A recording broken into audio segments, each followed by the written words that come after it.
எல்லாருக்கும் வணக்கம். நாம் இந்த பதிவில் என்ன பார்க்க போகிறோம்னா, தமிழ்நாடு கவர்மெண்ட் எம்ப்ளாயியுடைய பே ஸ்லிப் எப்படி டவுன்லோட் செய்கிறதுன்றதை பார்க்கலாம். இதற்காகவே நமக்கு தமிழ்நாடு கவர்மெண்ட்டு களஞ்சியம் என்ற மொபைல் ஆப்பை ப்ளே ஸ்டோரில் விட்டுருக்காங்க. ப்ளே ஸ்டோரில் போயிட்டு களஞ்சியம்னு டைப் பண்ணால் நமக்கு இந்த ஆப் வரும். இந்த ஆப்பில் ப்ரெசண்ட் எம்ப்ளாயாக இருந்தால் எம்ப்ளாயி செலக்ட் பண்ணிக்கோங்க, பென்ஷனராக இருந்தால் பென்ஷனரை செலக்ட் பண்ணிக்கோங்க. செலக்ட் பண்ணிவிட்டு அவங்களுடைய IFHRMS நம்பரை டைப் பண்ணிவிட்டு அவங்களுடைய மொபைல் நம்பரை டைப் பண்ணுங்கள். டைப் பண்ணிவிட்டு சைன்இன் கொடுங்க. அப்படி இல்லையா, லாகின் வித் பாஸ்வேர்டு செலக்ட் பண்ணிவிட்டு நம்ம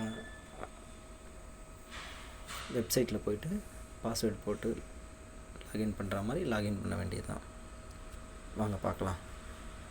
என்னோடய IFHRMS நம்பரை போட்டேன், மொபைல் நம்பர் போட்டு சைன்இன் ஆப்ஷனை கொடுக்குறோம். பாருங்கள், நம்மளோட மொபைல் நம்பருக்கு ஒரு OTP வரும். அந்த OTPயை கரெக்டாக போடுங்க.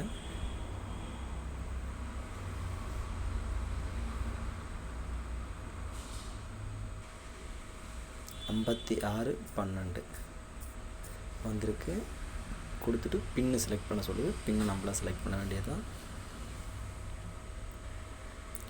பின்னை கொடுத்துட்டு சப்மிட் கொடுங்க. களஞ்சியத்தோட இன்ட்ரோலாம் கொடுக்குறாங்க பாருங்கள். கொடுத்துட்டு டன் ஆப்ஷன் கொடுங்க. நம்மளுடைய எல்லாமே ஓப்பன் ஆகிடுச்சு. இதில் பே ஸ்லிப் ஆப்ஷனை கிளிக் பண்ணிவிட்டு எந்த இயர் வேணுமோ அந்த இயர்த்தை போட்டு, மந்த்து எந்த மந்தோடது வேணுங்களோ அந்த மந்த்து போட்டு சப்மிட் கொடுங்க.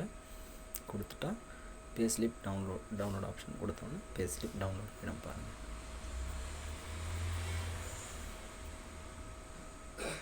அலோவ் கொடுத்துக்குங்க. ஃபைல் சேவ் டு டவுன்லோட் ஃபோல்டரில் டவுன்லோட் ஆகிருக்கு. அவ்வளோதாங்க. நன்றி, வணக்கம். மீண்டும் அடுத்த பதிவில் பார்க்கலாம். தேங்க்யூ.